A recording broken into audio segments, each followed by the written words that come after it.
voy a empezar un poco con explicando un poco qué hace la fundación, luego explicándoles todo el programa de cadenas de valor y mercado responsable, la segunda estrategia de conservación, y finalmente el tema del estándar, un estándar de responsabilidad ambiental y social que tiene la Fundación Malviva como un piloto para garantizar la calidad y la sostenibilidad de los recursos en el mar.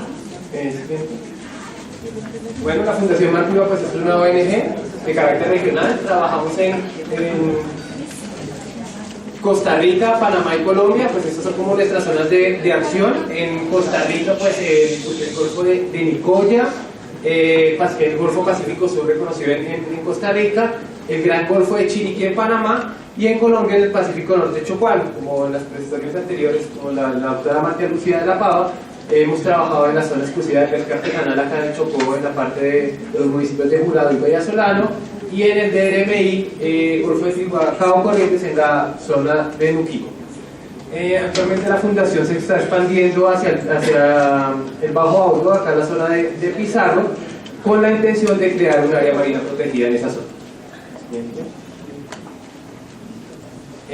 Bueno, este mapa está un poco actualizado ya por el tema de nuestra expansión hacia el Bajo Hondo. Sin embargo, nuestro posicionamiento pues, ha sido en la parte norte del Chocó colombiano. Estos han sido nuestros principales programas con los que hemos entrado en la zona: comunidades, ciencias, incidencia política, comunicaciones, mercado responsable, que es el tema fuerte de la presentación, y Alcama no tan fuerte en el panorama colombiano, pero sí muy fuerte en el tema panameño y costarricense. Siguiente. Bueno, esta es la pregunta que yo creo que todos buscamos siempre responder, y las estrategias: ¿cómo vamos a poder conservar los océanos? Como ya lo hemos visto, es fundamental para la seguridad alimentaria no solamente del país, sino del planeta. A veces vemos que nosotros tenemos el Océano Pacífico y el Océano Caribe, sin embargo, pues el planeta es un solo barco. Si todos tenemos ese mismo barco, entonces no podemos estar pensando que el océano es de unos y es de otros, sino que de la salud de él depende la interconexión con todo el planeta. Hace parte del 90% del comercio, es decir, antes del siglo XVIII se creía que el océano dividía los continentes. Luego del siglo XVIII se empezó a pensar que el océano es el que une los continentes. El 29% del petróleo está debajo de los océanos. Sin embargo, no solamente el petróleo, sino otros tipos de energía, como la energía maremotriz, otros minerales, otros tipos de recursos que todavía no hemos podido descubrir ni investigar mucho. Lo que ya hemos visto el océano como modulador del clima, el tema del fenómeno del Niño, el tema de la zona de convergencia intertropical, pues eso influye ahí. Es sustento para más de 5,6 millones de familias en el mundo, es decir, una cantidad muy grande. Es el 71% de la superficie terrestre. De ese 71, solo el 3,5 es agua dulce, es decir, nuestra capacidad de tener agua potable en nuestro planeta tan grande es muy limitada, y de la salud tanto de los océanos como del agua dulce que tenemos, pues está como la clave para nuestra supervivencia. Siguiente. ¿Cuál es la preocupación que tenemos actualmente? Pues lo hemos como dividido en tres grandes problemas. El tema de la sobrepesca, es decir, pues que para nadie es un secreto que la humanidad ha venido explotando más de lo que la Tierra puede soportar, y eso ha sido un problema muy grave en los océanos, ya que no tenemos una realidad física y una conciencia del océano. Es decir, podemos plantar una hectárea de tierra y vemos la hectárea de tierra, pero el océano, que es tan inmenso, no tenemos como conciencia de las dimensiones que tiene el océano, y a veces creemos que nunca se va a terminar. Y eso pues ya se ha debatido y ya se ha ratificado que los recursos de la Tierra son limitados y solo tenemos un solo planeta. El tema del cambio climático, pues la semana pasada con el retiro de Estados Unidos del Pacto de París, pues fue un poco desalentador, no por el tema geopolítico, pues porque sí tiene una connotación geopolítica global, sino también por el tema de que Estados Unidos es el responsable de las mayores emisiones de CO2 del planeta. Es decir, se sale el mayor contaminante de ese Tratado de París y todos los que quedan allí son los que van a sufrir las consecuencias de esa decisión geopolítica. Y finalmente la contaminación, que yo creo que ese es un problema acá que lo podemos combatir desde nosotros mismos. Yo creo que esta charla, el objetivo, más que hablar de un tema global, es hablar también desde nosotros mismos y empezar a tener un poco más de conciencia, tanto del consumo responsable, que es el tema, como también de la contaminación y la basura que generamos, que genero yo, que generamos nosotros. Siguiente. Bueno, cadenas de valor, como su nombre lo indica, pues la cadena de valor pues es una serie de eslabones, ¿sí? ¿Cuáles son los eslabones? Los eslabones vienen desde la producción, desde que saca el pescado, el distribuidor, el acopiador, el que lleva el pescado hacia el restaurante, y finalmente el último eslabón de la cadena, que somos nosotros, que somos los consumidores de pescado, bueno, las personas que consumen pescado. Entonces ese eslabón, todo ese ramaje tiene que tener un cierto valor ambiental y social, si no la cadena de valor se pierde y empezamos a devolvernos un poco en la presentación y a ver todos los efectos y todos los efectos negativos que tiene estas prácticas no tan sanas. Entonces, en la Fundación Más Viva estamos luchando porque en ese labor haya cierta responsabilidad social y ambiental. ¿Cómo lo vamos a lograr? Desde dos grandes posiciones. ¿Sí? Una es la posición de fortalecimiento de las iniciativas de pesca, es decir, desde el pescador, desde la base, y segundo, con el estándar de responsabilidad ambiental para la comercialización de pescado de mar, ¿sí? Es decir, los restaurantes. ¿Sí? Vamos a atender esas dos grandes cadenas de ese labor, el pescador y los restaurantes. Siguiente. ¿Cómo hacemos eso? El fortalecimiento de las iniciativas y generación de capacidades para el pescador y también para los acopiadores, para que ese eslabón se pueda unir y para que tenga un cierto valor, pues tenemos unos criterios de responsabilidad.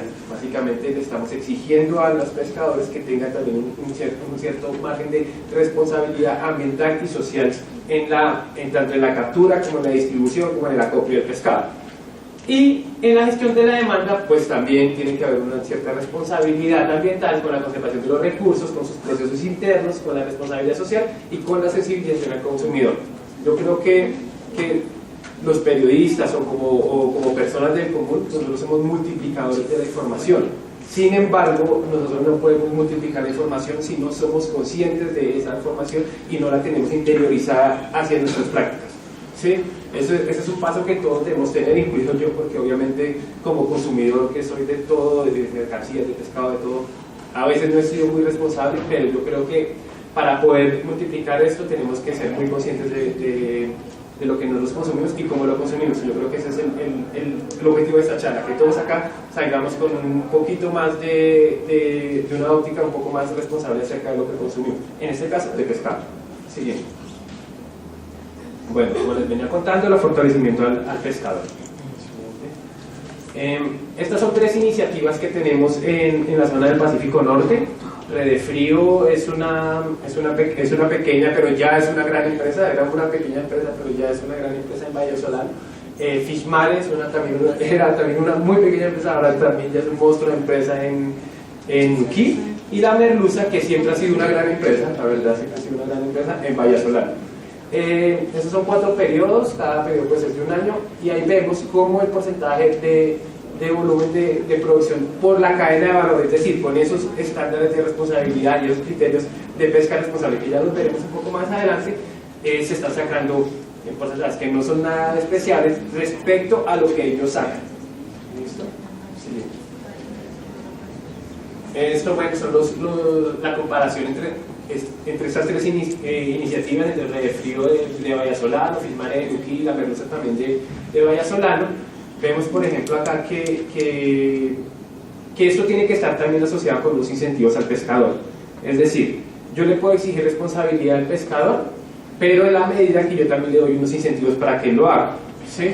En ese caso, la fundación está negociando, pues cumple una función de acompañante, negociando con los restaurantes para que ellos hagan un trabajo también de incentivar al pescador y aumentar los precios del pescado que compran dependiendo la calidad del pescado. Es decir, si yo tengo un muy buen pescado, una muy buena talla, de muy buena calidad, pescado con artes de pesca responsable, pues a ese pescado le tengo que subir el precio y pagarle más que a un pescado que es pescado irresponsablemente en zonas que no son permitidas, etc.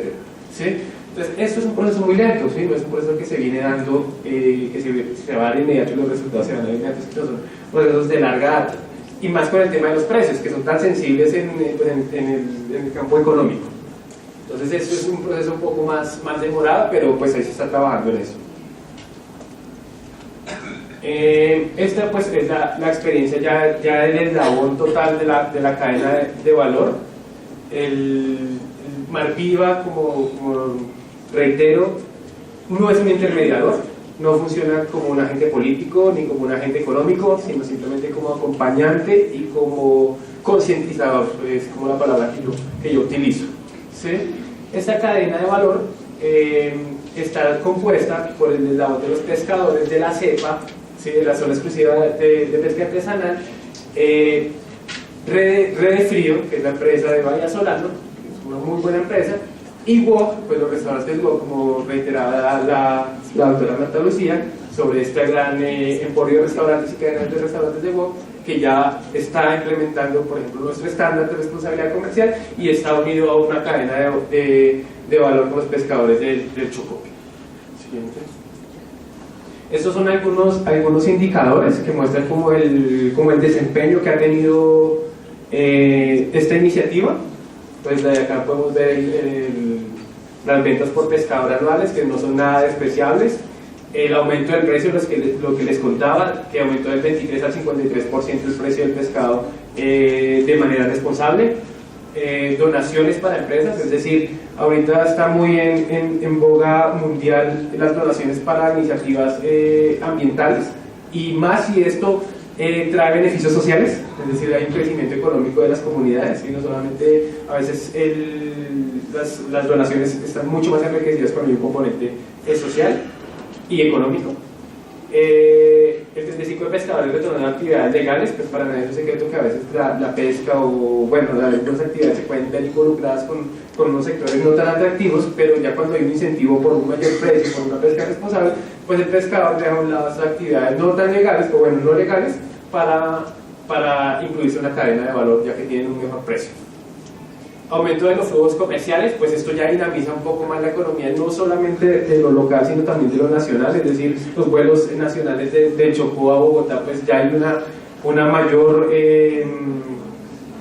capacidad de vuelos comerciales, pues antes era muy limitada, ahora ya es mucho más sólida, y el aumento, más de 500 pescadores capacitados. Esto es como un paso muy importante, porque en la educación también está la garantía de que eso se puede hacer, ya que los pescadores a veces no tienen las herramientas pedagógicas para saber si su arte es responsable o no, que no es responsabilidad, pues debería ser responsabilidad pues, del Estado y de las instituciones educativas, pero no tienen esas herramientas.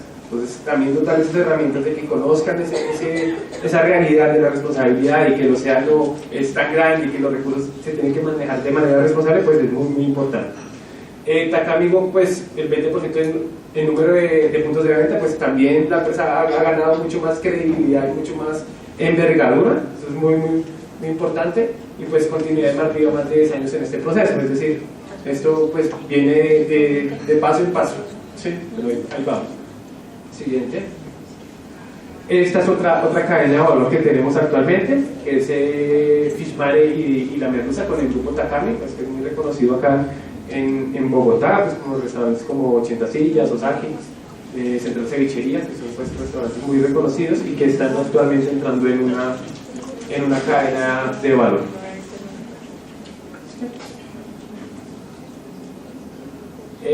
Bueno, ¿qué busca la Fundación Mar Viva y a quién le vende el producto? Como lo reitero, a los restaurantes, ¿sí?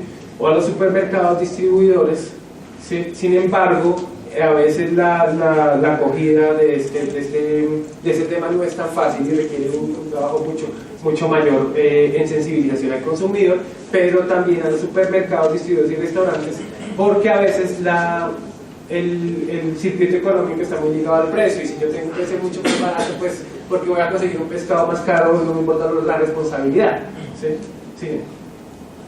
Esas son unas iniciativas y certificaciones y estándares que se han usado globalmente, por ejemplo, Dolphin Safe para el atún enlatado, certificado de Rainforest Alliance para especies amenazadas, bueno, unos estándares que han funcionado y actualmente sirven como un estándar de calidad, ¿sí? Como decir algo único que cumple ciertos criterios y normas.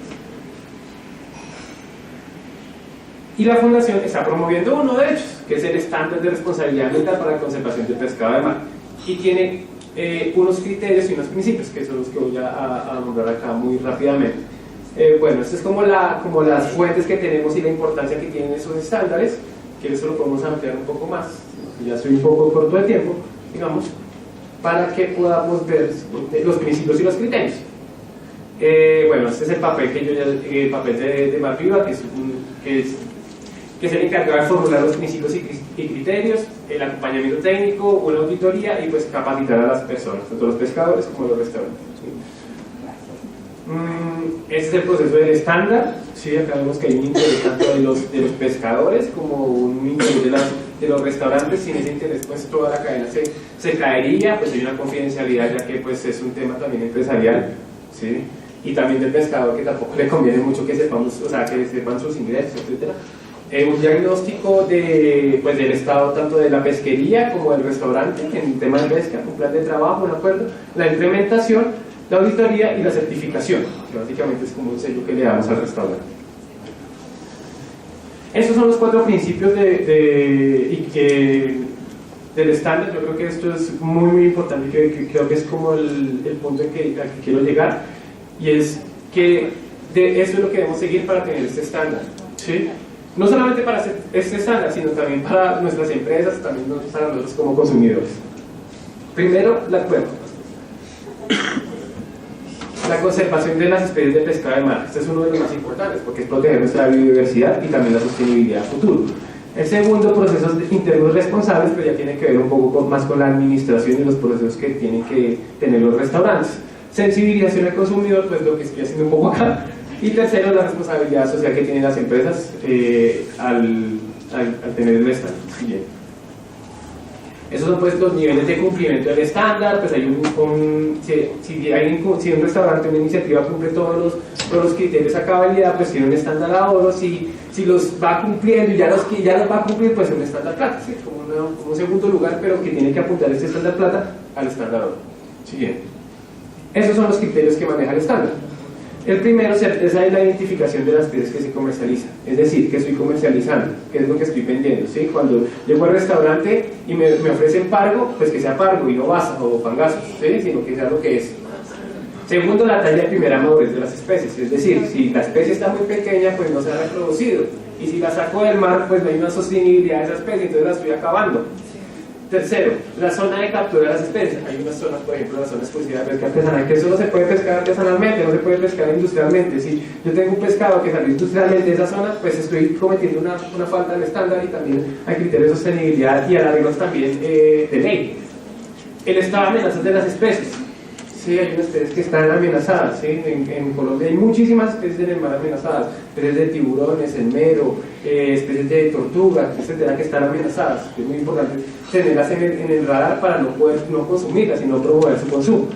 Un programa de trazabilidad, es decir, que yo sepa dónde está el pescado, dónde viene, cuántos días paso por allí, ¿sí? Para que no me dé, por ejemplo, un pescado ya vencido, sino saber de dónde viene y para dónde va. Respecto a las vedas. Sí, hay unas vedas que se tienen que respetar, hay tiempos en los que no se puede pescar, ¿sí? Y zonas donde no se pueden pescar. Si vienen de una veda, pues también incumpliendo tanto el estándar como la responsabilidad ambiental que yo debo tener. Y el arte de pesca, como sabemos, hay unos artes que son más nocivos y otros menos nocivos para la pesca, como el tema de las mallas, ¿sí? Las mallas a veces, por ser un arte que un poco selectivo, recoge todo lo que viene en su paso, ¿sí? No selecciona un solo objetivo. Cambio el anzuelo, pues un poco más específico, puede capturar la especie a la que yo voy. Siguiente. Bueno, esto, los procesos internos, pues ya un poco más de la responsabilidad empresarial de las empresas. Siguiente. Sensibilizar al consumidor, que yo creo que es como una parte muy importante, es hacer un diagnóstico del público responsable, o sea, cómo nosotros vemos al público y cómo él va a consumir nuestras especies, el aumento de grado de sensibilización de clientes y público general, las acciones de sensibilización al público general.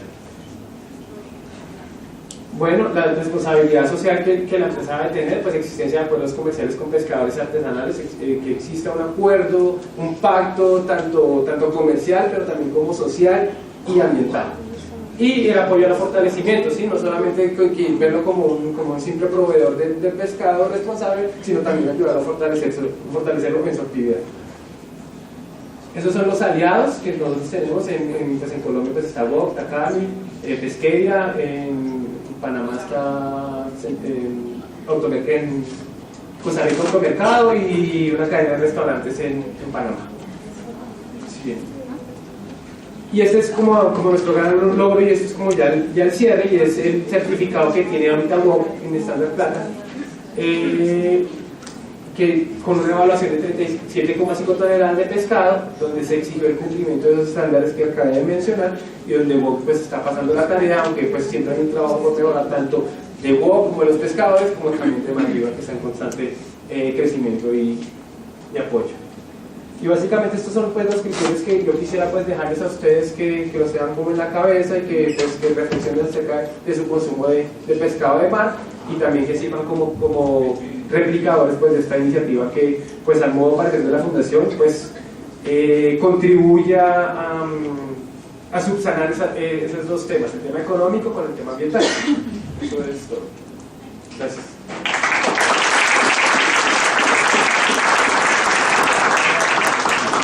Al señor Manuel Velarde, un agradecimiento especial de Marviva. Preguntas 1 y 2. Listo. 1, por favor. ¿Cómo están? Buenos días. Realmente tengo una duda frente al tema. Tú dices que el 35% de los pescadores retornan a la legalidad, a las actividades legales.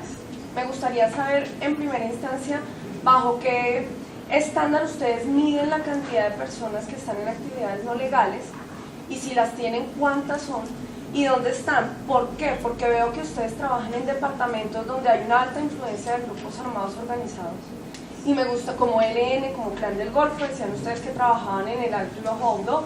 Entonces también me gustaría saber hasta dónde Marviva ha tenido inconvenientes para realizar la labor en estas zonas, si ha tenido apoyo del Estado precisamente para la seguridad de ustedes y para la seguridad de esos pescadores que deciden retornar a la vida legal. Y por otro lado, de todo lo que hace la Fundación y de todos los apoyos que tienen, ¿dónde está el apoyo estatal? Bueno, pues hay muchas preguntas ahí. Sí, voy a intentar cómo desmenuzar ese tema. Bueno, el tema es muy álgido, ¿no? Pues yo creo que para todo colombiano es un tema que es como un tabú, ¿sí? También por las repercusiones internacionales, pero también por el paz que venimos, y bueno, el contexto nacional. La Fundación Marviva tiene un trabajo muy de base, ¿sí? Muy pedagógico, se pudiera decir familiar, con los pescadores que proveen el pescado a las iniciativas, ¿sí? Es decir, nosotros no vemos a Redefrío o a la Merluza como una empresa, ¿sí? Sino la vemos como un conjunto de pescadores. En sí establecemos una relación tanto con los pescadores como con las autoridades étnicas locales, es decir, los consejos comunitarios, ¿sí? Los consejos comunitarios son claves para ese tema. ¿Sí? Es decir, ellos son los que nos proveen a nosotros ese tipo de información, y son los que nos garantizan pues en parte la seguridad de la zona. Es decir, nosotros con ellos establecemos una relación muy directa, un vínculo muy directo, ¿sí? Es decir, nos dicen ellos no quiero echar al agua a los consejos comunitarios, ¿sí? Porque hay una parte también de confidencialidad, sino pues ellos nos dicen no, ellos no pueden ir, y pues la fundación pues obviamente tiene que acatar absolutamente esa recomendación, porque no se puede exponer, ¿sí? Respecto al porcentaje que tú me dices que han retornado a la actividad legal, es pues un porcentaje a grosso modo que se ha hecho en una serie de pesquisas relacionadas con la cantidad de números de pescadores, ¿sí?, que había antes, ¿sí?, y la que hay actualmente. ¿Sí? Es decir, antes había una cantidad muy grande de pescadores, se disminuyó porque hubo un alto, sí, un alto, pues porque también hay como unos ciclos, ¿sí?, que esto no sé si la Armada lo manejará mucho mejor que yo, unos ciclos donde hay una mayor productividad, por ejemplo, para mí no es secreto que es un corredor de tráfico de cocaína. Si hay unos picos, entonces en esos picos pues los pescadores se desplazan a la actividad. ¿Sí? Unos pescadores, sí, no quiero satanizar ni estigmatizar a ningún pescador. Y cuando ese pico se ve que ya no hay más pico, pues retorna otra vez a la actividad de pesca. ¿Sí? Hay como unos ciclos. Entonces cuando nosotros vemos que ya ese ciclo, o sea que los pescadores siempre están a este lado, pues ahí podemos estimar ese 35%. Es comunicador, pero también es muy subjetivo. ¿Hay alguna otra cosa? ¿Qué apoyo tienen del Estado frente digamos, a toda la labor que realizan? Bueno, nosotros, nuestros partners o donantes siempre pues han sido internacionales. Nosotros hemos establecido pactos con la UNAV, con parques, con el Ministerio, con Coechocó, con las corporaciones autónomas, con la CCO, ¿sí? Sin embargo, pues el apoyo financiero no es muy equiparable con nosotros donantes y no podemos pues depender del gobierno o del Estado para poder subsidiar. Sería una buena anotación que el Estado estuviera más involucrado un poco más con los programas de Malviva, que pues como ser una organización, fundación no de fachada, o sea, porque hay muchas fundaciones de fachada, sino una fundación que realmente trabaja por la conservación, pues yo creo que Colombia le debe apuntar más a este tipo de iniciativas y organizaciones. Número 2. Ya está contestada, pero más o menos parte de la financiación, ¿cómo las venía la fundación para que se sobre los mismos? El señor y damos paso a la siguiente.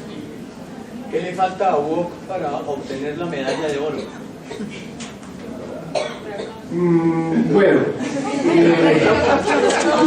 sí, yo creo que de pronto mi compañera Kelly, que es como la encargada más de ese tema, podría dar la respuesta precisa y no yo dar vueltas por ahí. Estos dos niveles, el oro y plata, se miden de acuerdo al porcentaje y al volumen de pescado. Entonces, de pronto, lo que nos pasó con WOC, algunas especies no alcanzaban la talla. Entonces, digamos que el estándar para cada especie tiene unas tallas muy específicas. Por ejemplo, algunos pargos tienen una talla, hay muchos pargos, 56 centímetros. Y el pescado que llegó, 55, 54. Entonces, todo ese porcentaje de ese pescado va disminuyendo. Entonces, lo que hace falta son algunas cositas muy puntuales, porque el oro va del 90 al 100% de la totalidad de las especies que se midan, que cumpla con todos los criterios que ya Manuel les contó. Es ese tema. En un año, bueno, eso fue ahorita, en un año, se le hace una nueva auditoría. La auditoría no la hace Malviva, la auditoría la hace un ente externo. Acá en Colombia estamos haciendo el proceso con Naturacero. En Panamá pueden escoger otro, digamos que solo escoger restaurante. En un año hacen una evaluación nuevamente, el sello dura 2 años, de 2017 a 2019, pero en un año le hacen una valoración nuevamente a ver cómo va. Si disminuyó, se le quita el sello. Si aumentó, puede pasar a oro. Frente a toda esta problemática de narcotráfico, minería ilegal, pesca ilegal, hay otro enemigo que también está afectando a los pescadores colombianos, que es la llegada de este tipo de peces como el pez león. ¿Cómo están haciendo ustedes para que la gente, porque eso se ha vuelto un plato bastante elegante en algunos restaurantes, cómo han trabajado para combatir, o sea, enfrentar ese enemigo que no se puede enfrentar con bala, no se puede enfrentar con la armada, no sé, cómo han hecho ustedes para que los pescadores no consideren que ese también puede ser un buen plato en la mesa y comiencen a cultivarlo, por ejemplo? Sí, bueno, el pez león afortunadamente no ha llegado a las aguas del Pacífico, que es como una buena noticia, que si no tenemos pez leones en el Océano Pacífico, en ese caso puntual. Sin embargo, el estándar de responsabilidad también está enfocado a que se pesquen especies pues, que estén en la zona, ¿sí? No especies invasivas ni especies lesivas para tanto la biodiversidad como también para el consumidor. Sí, en estos criterios, cuando vemos el criterio de saber qué especie es, pues estamos apuntando precisamente a eso. ¿Sí? Y el estado de amenaza, pues también un poco apuntando a ese tema, a ese tipo de especies. Sin embargo, pues como les vengo reiterando, en el Pacífico no tenemos como en nuestra área de trabajo no tenemos ese lío de especies invasoras. O sea, Mar Viva solo trabaja en el Pacífico. Sí, señor. Por ahora. Sí, pues ya nos estamos expandiendo abajo, ¿no? Quién sabe en un futuro podamos seguir expandiendo. Muchas gracias. Y al Caribe. Un aplauso a nuestro